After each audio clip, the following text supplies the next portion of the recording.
The Blue Jay Banner women's postgame show after tough 50 or 70-50 loss by the Blue Jays. Thanks for joining us.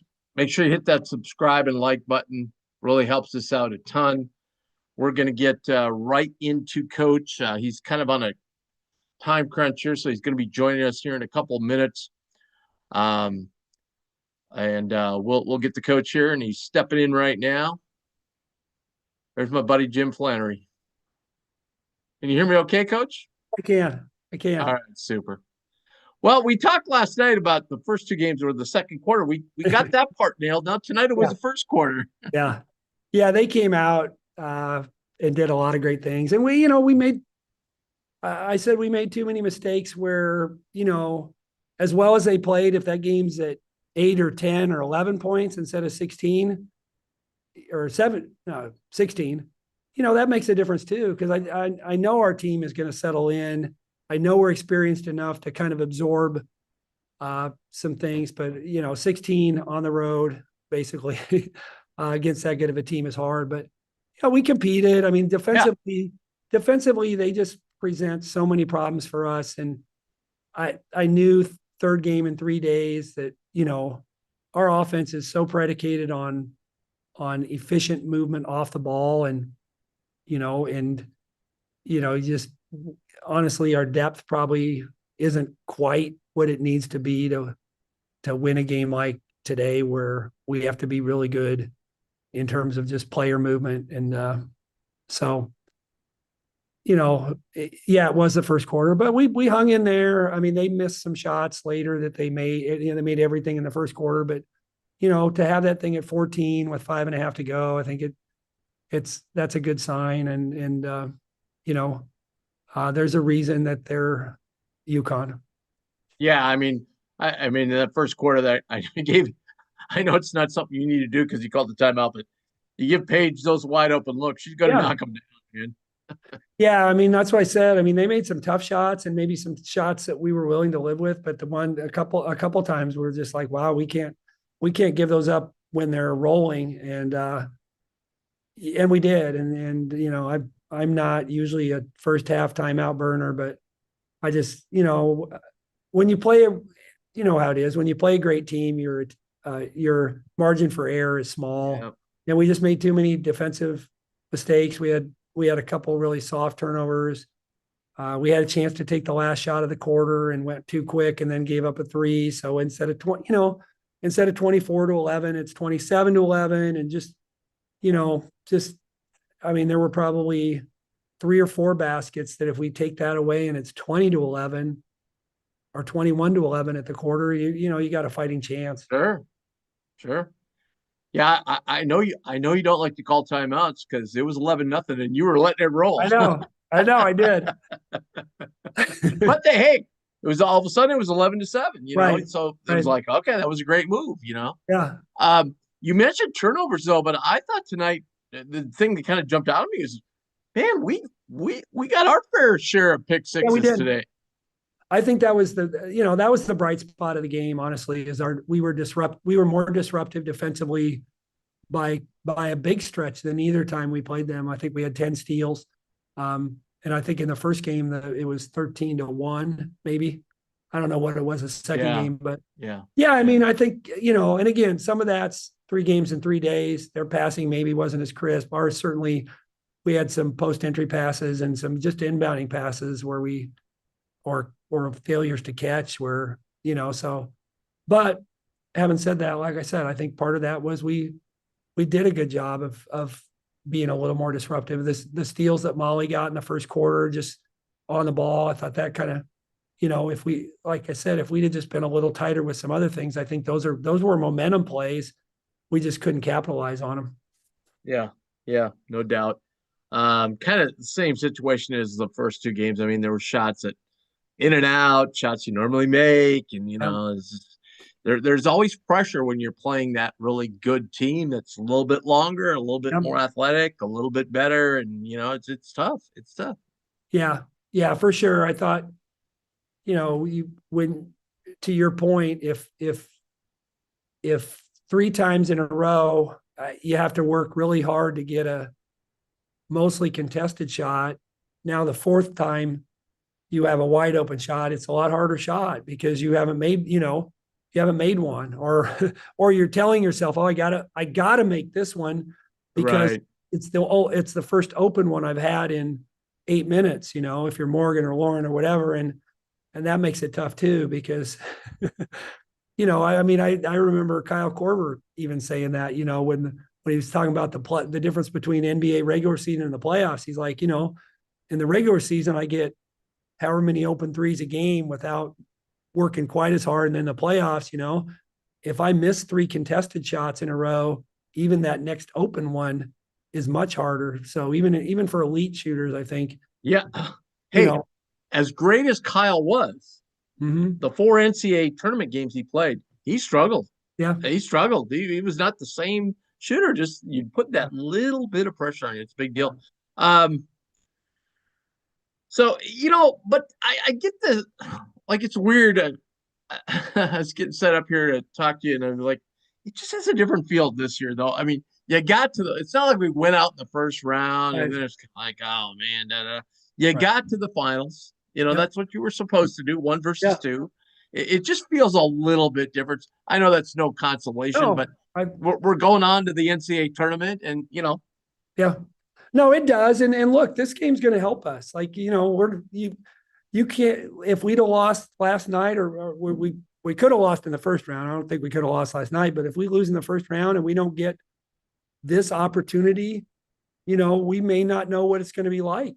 I mean, we yeah, will, because we've played good teams, but like every time you get a chance to play a great team, you're going to learn something. And, sure, you're going to maybe, even as a coaching staff, hey, we got to hold these guys a little more accountable to A or to B or to C.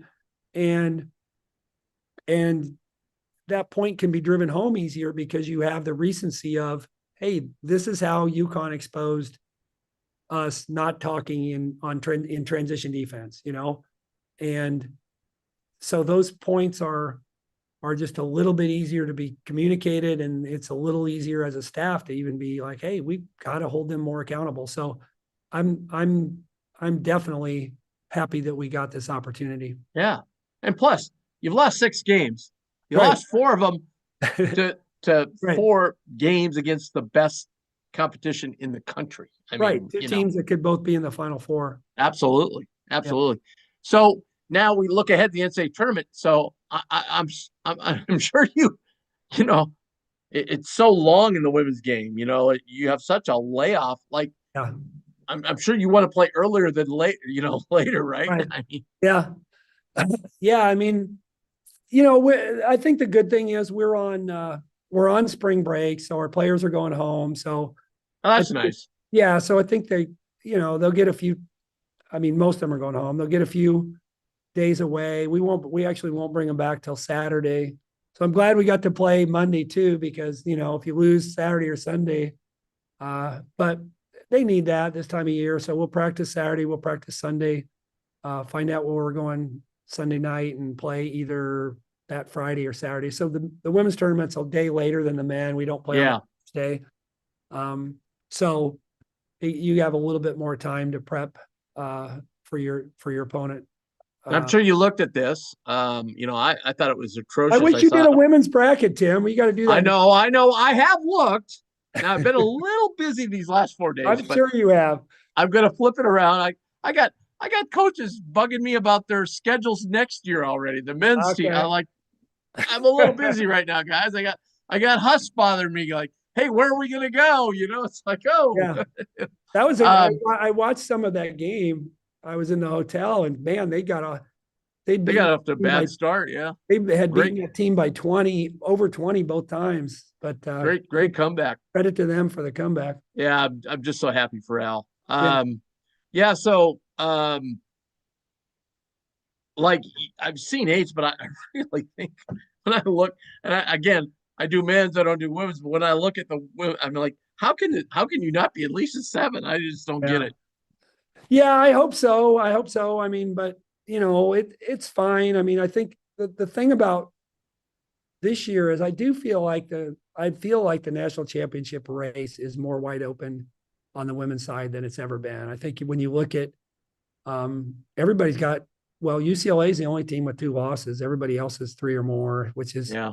a little bit rare on our side, I think. So I'm not sure there's a difference, probably maybe a slight difference between a 9 and a 10, but I guess what I would say is I don't know that there's quite as much difference between a 1 and a 2 as in some years. But, I just told our team, hey, we're going to be a tough out. We have a lot of experience. You guys played in Elite Eight. You were this close to a Sweet 16 last year. So we gotta have a belief and a confidence. Yeah, absolutely.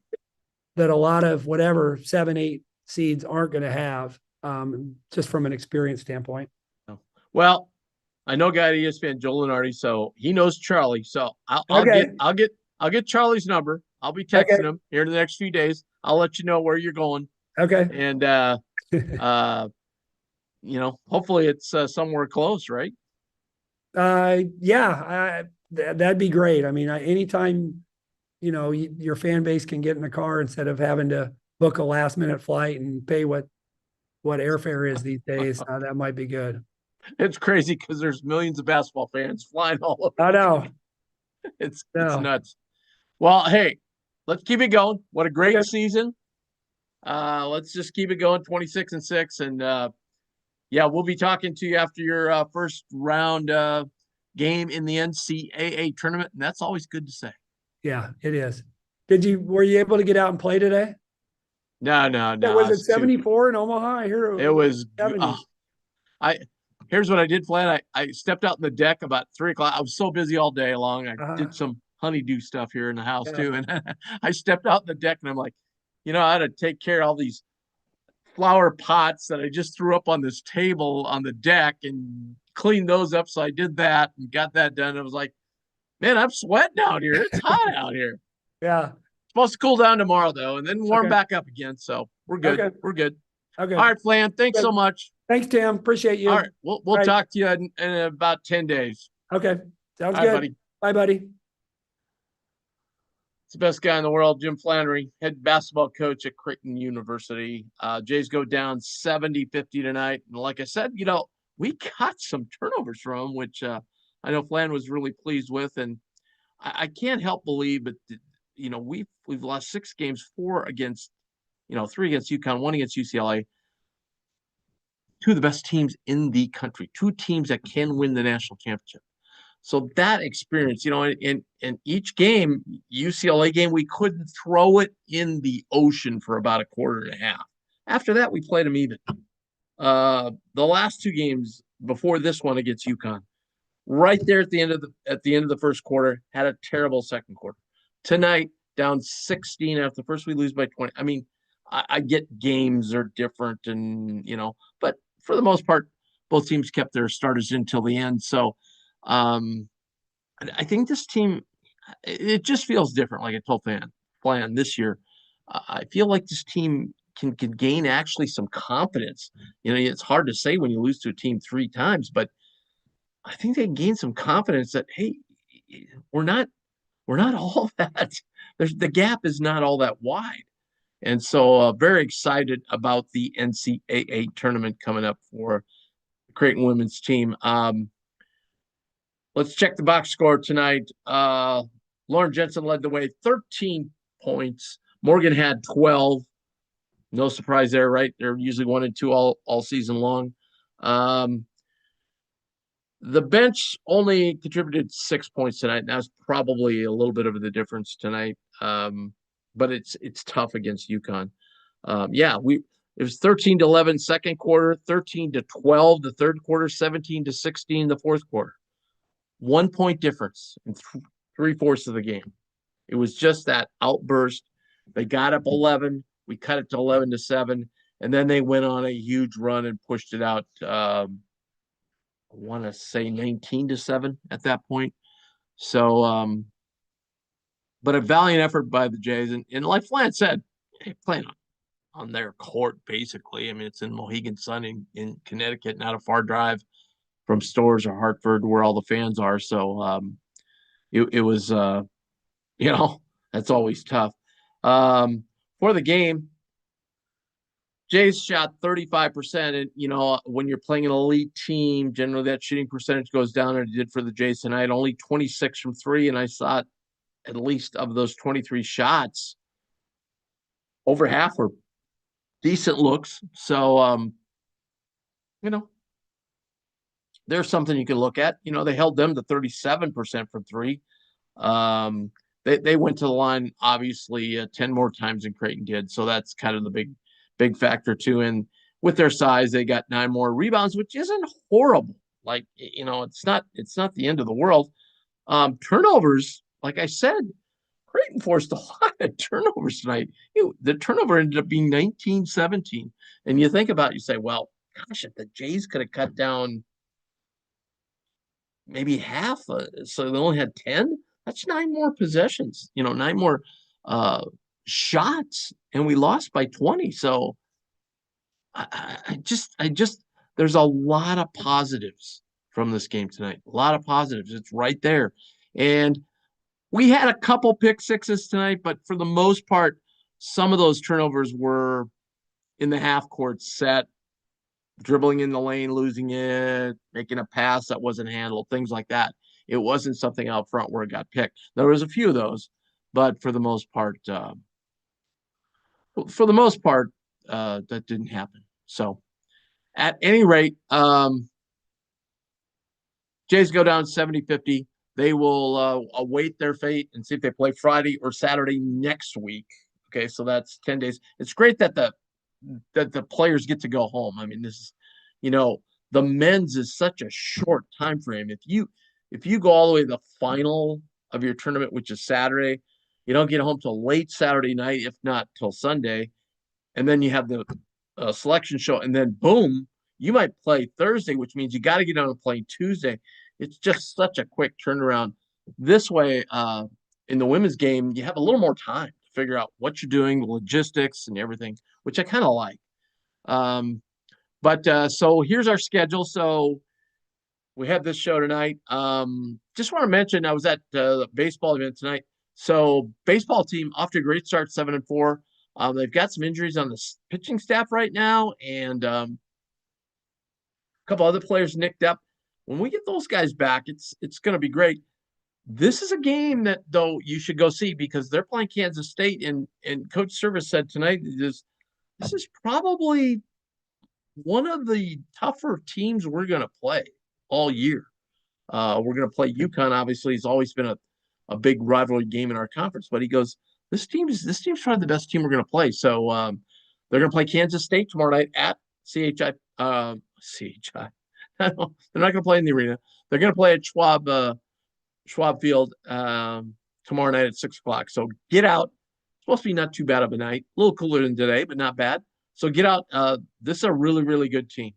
And they were able to kind of save a starter, I believe, from the weekend. So we can kind of maybe work him into the rotation Tuesday night. Usually it's, Johnny Holstaff on these Tuesday night games. We'll see what happens. But anyway, get out and see the Jays because they'll play here. And then basketball team Thursday night at 6:00. So that game is on FS1. Most of the games Wednesday, all the games Wednesday are going to be on Peacock, just to let you know. So find Peacock if you don't have it. And then Thursday night, 6:00, Jays and the winner of Georgetown and DePaul, which might be an interesting game. So we'll see you after that game. And then look for some big news tomorrow. We're working on some stuff. We might do some pregame stuff before these tournament games. So we'll post that on Twitter tomorrow. But had a chance, by the way, to meet the coach in waiting for baseball tonight, Mark Kingston. So he is going to be a guest on Blue Jay Banner in the upcoming weeks, which we're excited about that as well. So 70-50 down. Jays go down to Uconn. Uconn now 31-3. Congratulations to FLANERY. It's just been a great year, 26-6, best year in program history, and let's see if we can't add to that. All right. So we'll talk about this more the Big East tournament, hopefully go all the way to the final. but we'll have at least one show, if not two. And we'll talk a little bit more about selection shows, the men during the day, the women during the night on Sunday. So thanks for joining. Before we go, though, I want to talk a little bit about RTI Threads. They've been so gracious to sponsor these women's post-game shows in the postseason, and we can't thank them enough. They've been just tremendous partners with us, and we're hoping to continue this partnership as well. One of the few places that that has Creighton gear that has actual women's basketball gear, and you can see the graphic I put up on the screen. RTI Threads is just, the stuff is unbelievable. The quality is great. They have men's sizes, women's sizes, kids sizes. You can get anything there. They got caps, everything cap perfect for the baseball season coming up. So they have tons of great gear. So, hey, you go to New York, go online tomorrow and get some RTI Threads gear, and look for some specials they're going to have as we get into the postseason as well, get into the NCAA tournament. So that's RTI Threads. Check all their stuff out, and check them out on Twitter at RTI Threads. All right. We want to thank Flan. He's been so gracious, and will continue to join us here on these post games as we roll through the season. Can't wait. So thanks to everybody. Have a great night, and we'll see you Thursday.